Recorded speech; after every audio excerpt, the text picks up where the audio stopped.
Okay, so in this video we are going to look at events in DialogFlow, and let's just take a quick look at how it is defined in the documentation.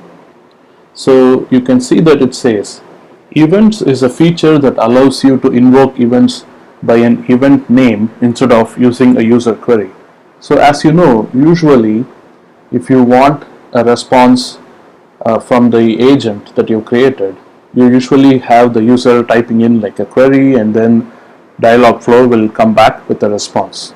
Now what events allow us to do is to trigger the behavior of that intent, that is to get the response that would have come back from the intent just by calling the REST API and passing in this event name as a parameter. And so if you look at the I guess the canonical example of where you would use an event is in the default welcome.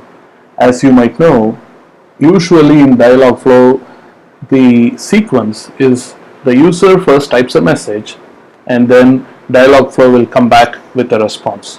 Now if you want DialogFlow to start the conversation, in other words, if you want the first message to come from DialogFlow to the user, that's a really good use case for an event.